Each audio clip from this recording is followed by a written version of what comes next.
un grand honneur d'être là. It's a pleasure for me to be here with you. After speakers such as Jeremy Rifkin or Joseph Stiglitz, it's a great honor for me to be here. Let me talk about our project, Veja. It's already an 8-year-old project. I'll try and show you how we can rebuild an economic chain or sequence which seems commonplace and accepted by everyone. So it's very impressive to be just in front of you. I've got a headset. I feel as if I am a singer, but I'm not going to sing. So I'll start talking about our history before Veja.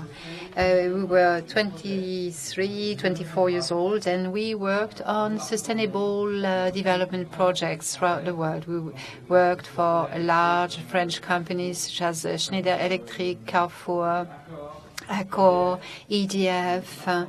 We worked everywhere in the world. We set up an associative project, the goal of which was to gather the stakeholders involved in sustainable development and working for those companies. We modeled up the relationships between the NGOs, companies, and local populations. We went to China, to India, to South Africa, to Brazil, to a lot of emerging countries to work on those models.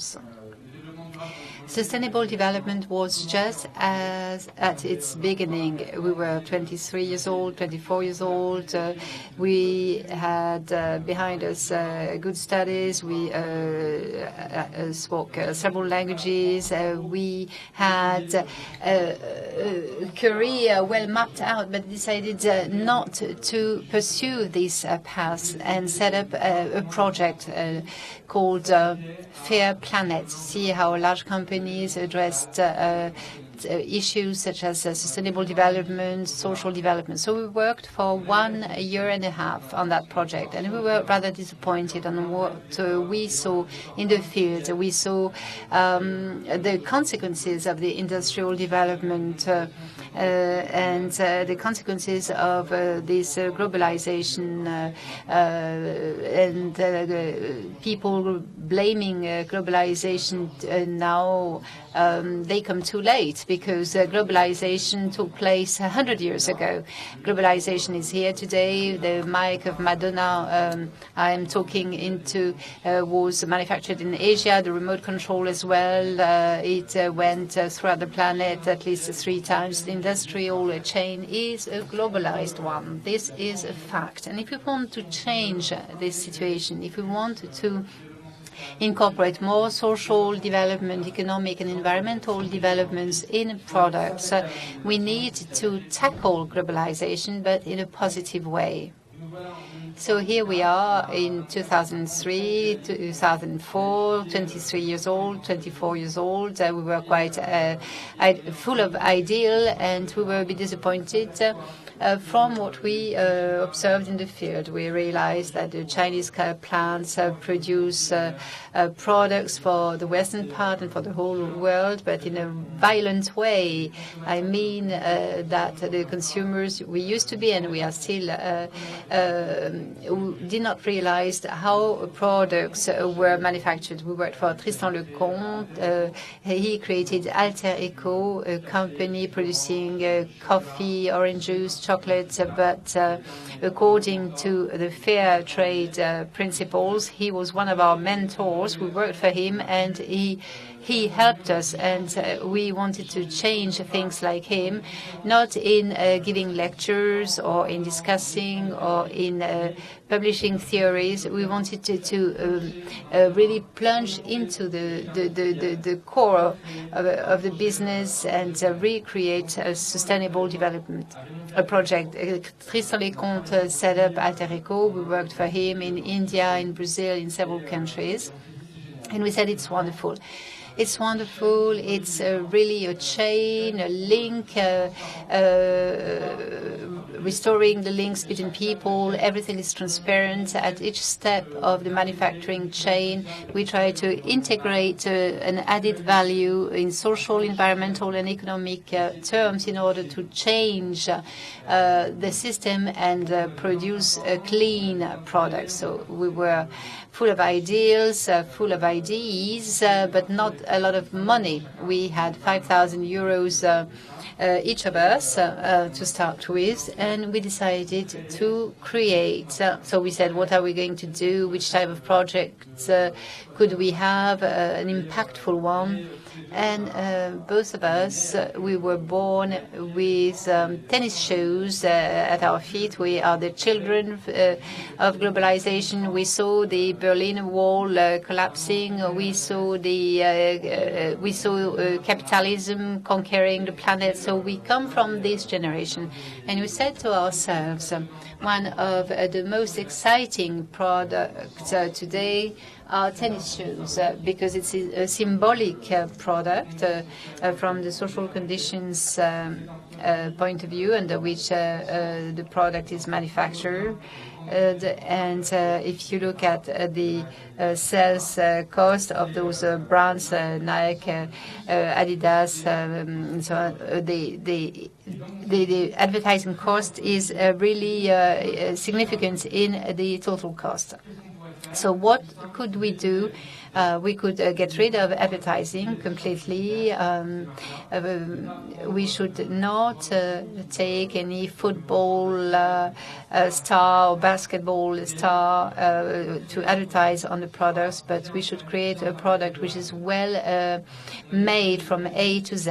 And we decided to go to Brazil to create this product, because in this country they had all raw materials we needed. We wanted to have tennis shoes made of fabrics. So we visited at the beginning several cooperatives producing or small cotton producers harvesting cotton. They called us the crazy French people, because they didn't really understand what we want to do. We wanted to establish with them rules which were completely different, fair trade principles, pre-funding production. We wanted to say to them that we were not going to buy just once, but we had a 3-year contract, so they were sure of the price at which they were going to sell cotton in 6 months, 1 year, or 2 years' time. At the beginning, they didn't really understand, but step by step, they understood our approach, and we found a co-op. And we succeeded in working with them, and we did the same in Amazonia. So cotton, that's for the canvas, the fabric of tennis shoes. Amazonia, that's for rubber. We went to see people living in harmony with the forest, and we said the best way of fighting against deforestation was to buy rubber at a very high price, so that the producers of rubber living in the forest without destroying it and taking care of the forest could not only survive but earn a decent living from the rubber. So we met them. They thought we were crazy as well, but we said to ourselves it was important to try and prove them that it could work. So we bought cotton, rubber, and we found a plant in the south of Brazil making tennis shoes, working well.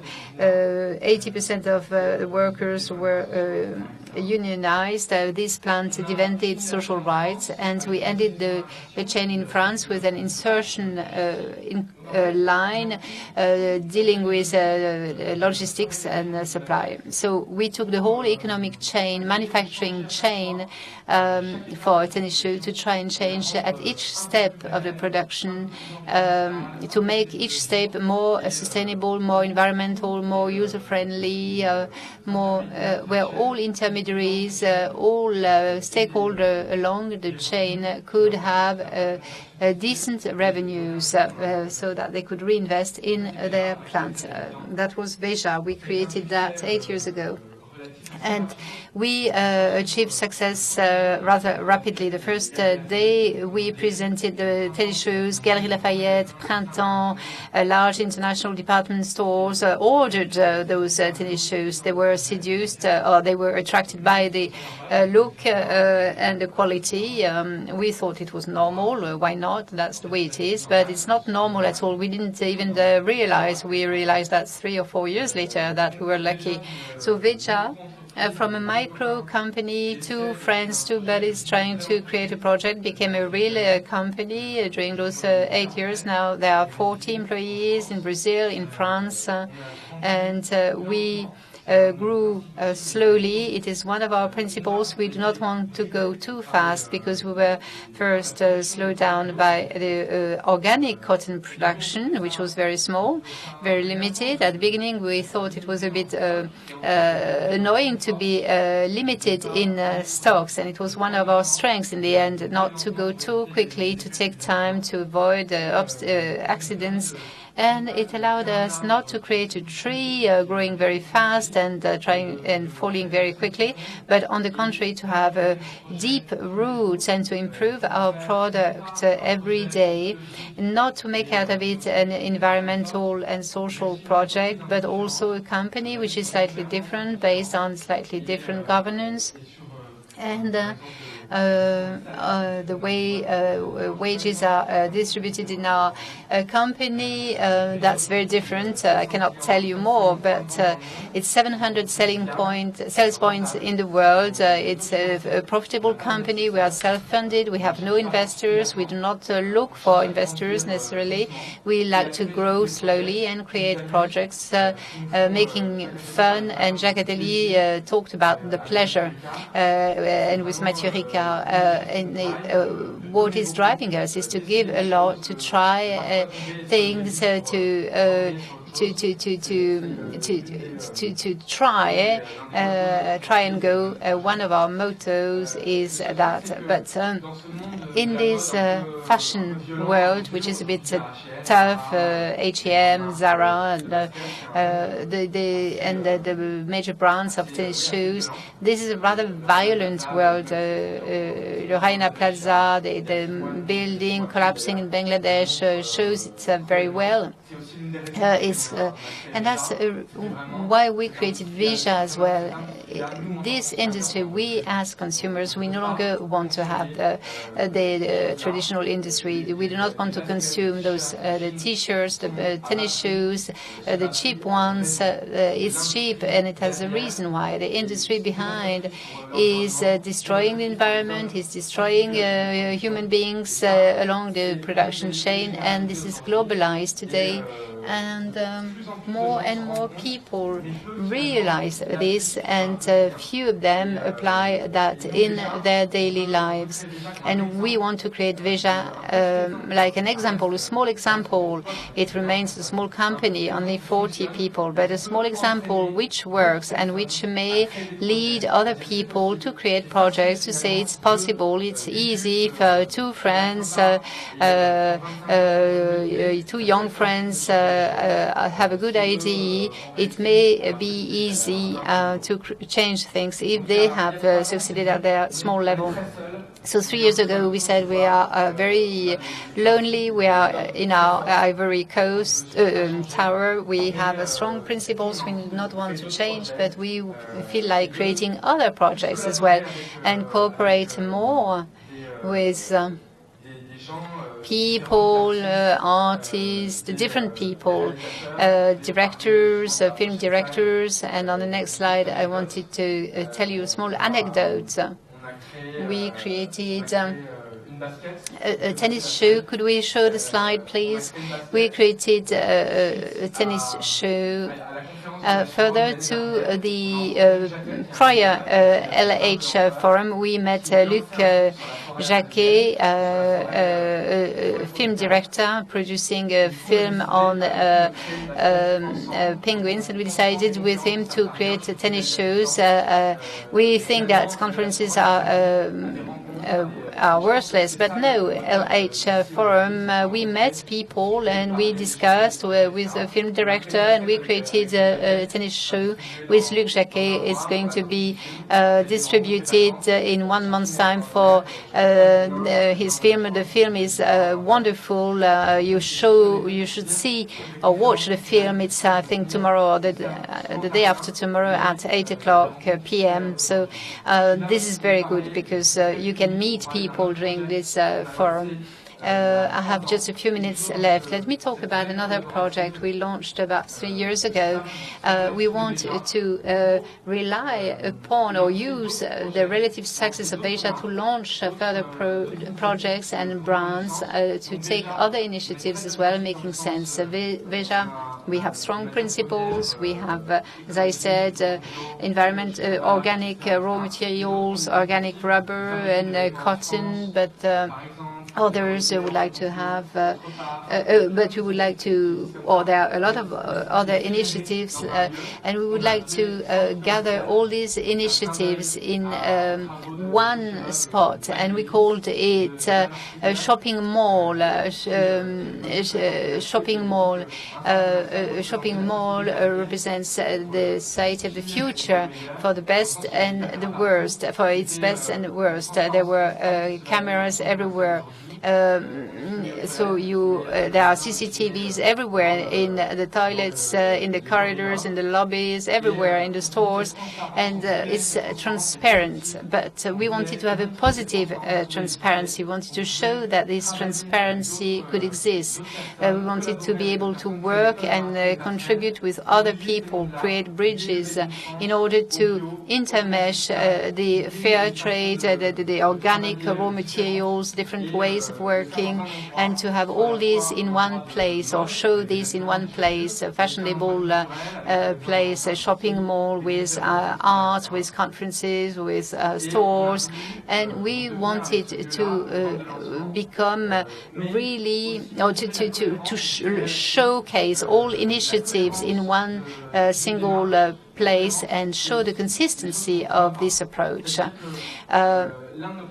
One of our first events was to promote ENG, a power producer, a green power producer.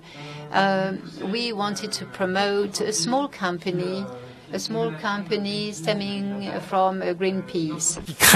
A company that would create in France energy out of wind, sun, and water, and give it to the customers. ENG is a competition for EDF. We decided to work with them. They supply our offices with electricity, our shopping mall, and we tried to create an event so that to come to that place you needed to wear an anti-nuclear bodysuit.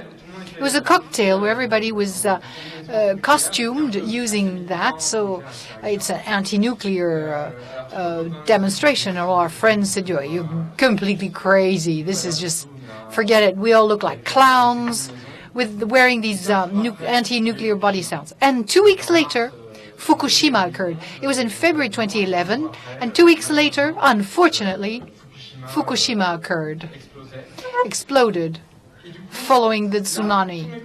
And all my friends came to see me and said, "Now, wait a minute, you talked about a company called ENG Co-op that supplies energy, clean energy. Is there really this in France?" And Jeremy Rifkin talks about this at saying the green energy is coming. But in fact, it's there already. And as users, Carol Bouquet was saying that at our very small level, we vote. We have a ballot power. We can speak. And if we want to change something, if we think the world can change, we can do that today by consuming differently. This is what we wanted to demonstrate with this shopping mall. It's a shop, 150 square meters, and a website to really put together all of the energies around us. We wanted these people to be able to use us as a launching pad so that they could launch, start, be in contact with the artists and the civil society and everyone. This is what a shopping mall is all about, to be able to give back what we received. And we talked about altruism this morning. This is something that I don't quite like. This is a word that I'm not happy with, because altruism is for your own person, as Jacques Attali was saying. But there's so much pleasure at it. Is in English you say it's more blessed to give than to receive. So basically, that's what we want to do today with Veja going on, growing. I know I'm very late. I better stop talking. Right.